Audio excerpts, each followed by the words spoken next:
Yeah, so guys, this week I won't be in in the hammock video. So what happened is during last week I was recovering from a wrist injury and I was trying to practice and I didn't warm up well. And I pulled some muscle along like the one that's closest to my tendon in my shoulder. So it's really important that I give that a break. So I will be taking a break from doing the routine this week, but fortunately Karina is so understanding and she's going to help us to do the routine today.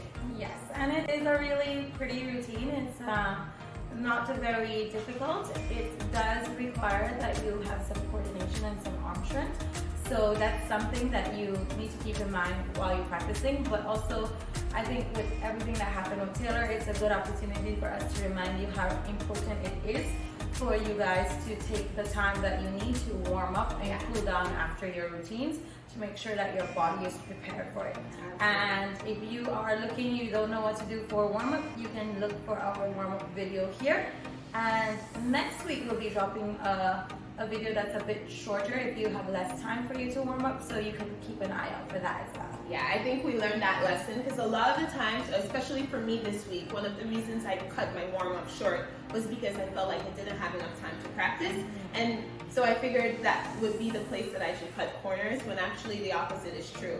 However, we understand that you might not have 30 minutes to warm up all the time, but making sure that you warm up enough is important, which is why this one is just a little shorter. So you'll be able to get through that warm up in about 15 minutes. Right? Yes, and that one is actually a more concentrated hoop video. So when you're practicing for hoop, but we will also be doing some others later on that are warm-ups that can be done on the hammock, on the silk, and on the pole. So when you have less time, you can do that. Anyways, if you're new to this channel, thank you for tuning in. On this channel, we teach you how to decode different routines for aerial hoop, hammock, pole, and silks. And we really appreciate that you're here. So if you like the video, feel free to subscribe to the channel. It's a very easy way for you to help us so we can continue bringing content to you. Yeah, and to our existing subscribers, thank you so much for being on our journey with us. It's really nice to learn with you guys and practice at home together. Taylor, we already have 100 subscribers. I know, I'm so happy about that, finally. Yeah, so it felt like it took a little bit of time to go from 99 to 100, but when it happened, it was great, So thank you guys so much for supporting us and for also being passionate about this sport, just like we are, It's great to have people to share what we're doing with. Yeah, I think we realized this week how much aerial has become a part of our lives. It's something we really enjoy doing every day, so we really like that we're able to share with you and that we can all learn together and grow together along our journey and get stronger. Speaking of which, look out at the end of this video for our bonus conditioning tip, which we drop in almost every video. They're little tips that help us along the way with conditioning for different apparatuses. Yeah, and this one is especially focused on today's routine, which requires that you separate the silk while your entire weight is on it. So if you find that you're having trouble doing that, stay tuned until the end and it will definitely help you if you practice it before you start or after you are finished as a conditioning. Yeah. Okay, I guess that's it. We still need to talk more about safety. Oh yeah, I'm sorry, I forgot about safety. Yeah. Very important right now. Safety is important. If you didn't get the message before, we'll say it again. Please make sure that you warm up well before you practice. You can check out our warm-up videos. And also make sure that you have the right equipment available. So make sure that you have, crash mats, make sure you have grip, make sure that everything is in order, and also make sure that you have a spotting buddy. Yes, you need a spotting buddy. Yeah, and I think this week it's also helpful to have a spotting buddy for them, that mental part, because I probably would have still tried again to continue, practicing this week, if Karina wasn't there to say, okay, that's enough. So make sure that you have a spotting buddy who can support you and also knows when enough is enough. Yeah. Okay, and also remember that the music that we use in our YouTube videos tend not to be the music that we do the routine to, just for copyright issues. We don't want that copyright strike. But as always, we'll be leaving a link to the short right here. So you can definitely check that out. And if you want to see more, if the routine is longer, you can also check them out on our Instagram channels down here, and we'll leave them also in the description below. Also, remember that if you are looking to purchase aerial equipment for your home, for you to practice at home so you can follow along with the videos, we do have an affiliate link with Uplift Active, and they're a great place for you to buy, your rigs, your hoops, your tapes, and so on. So we do ask that if a good way for you to support us on our channel is to, whenever you decide to purchase from them, you use our link, and it's a way to help us to continue growing and continue bringing content to you. If you use our link, please let us know so we're able to thank you, because we really appreciate that. Yes, and we will leave that link for you down in the description below as well. Okay, so I guess we get into the routine. Let's go! Yeah!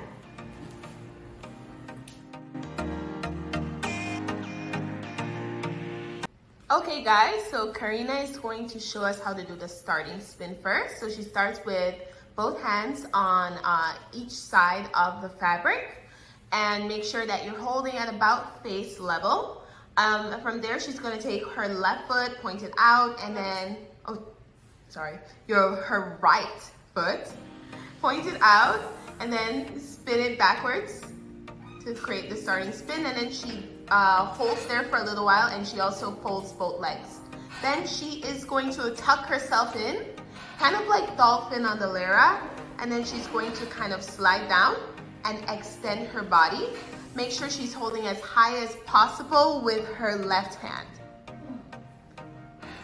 So if we were to do the tuck without a spin, it would look something like this. So Karina will fold her body in, and then she's going to bring her knees up and over the fabric.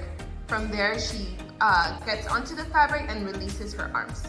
And look at her hand, she's holding as high as possible on the fabric. This just makes it easier for us to transition into the next move. Okay, so from there, Karina is going to take her left leg and bring it up and through the middle of the fabric. And then she's going to hold on with both hands and pull the fabric apart from each other. Kind of make sure you're engaging your back when you're doing this. So this is how you should look, and it should be at about eye level, and your feet are bent. Okay, so from that position, you're going to go backwards and then bring your right side in, go forward, and then bring your left shoulder in. Make sure that you're tucked under your armpit, and then you can straddle up and hook your left leg, and then you're going to grab your right leg into a split position. Karina doesn't point her toes here just because we are pretty close to the ground, but you can feel free to point here if you'd like to.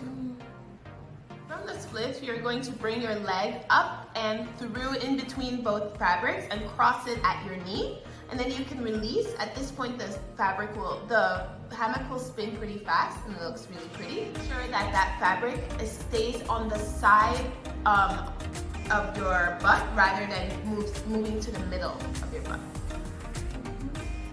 From here, you're going to pull yourself up, and then you're going to bring that fabric around your body and just make sure that it is by your neck and across your back. And then you can release into this cradle position. Hold on with your left hand. Release your right foot and your left foot. Make sure that the cloth is between your legs, and then you're going to pull yourself up and bring the fabric around your left side. Okay, so from here, you bring your body out and in front of the hammock, and make sure that you tuck your body in to a ball.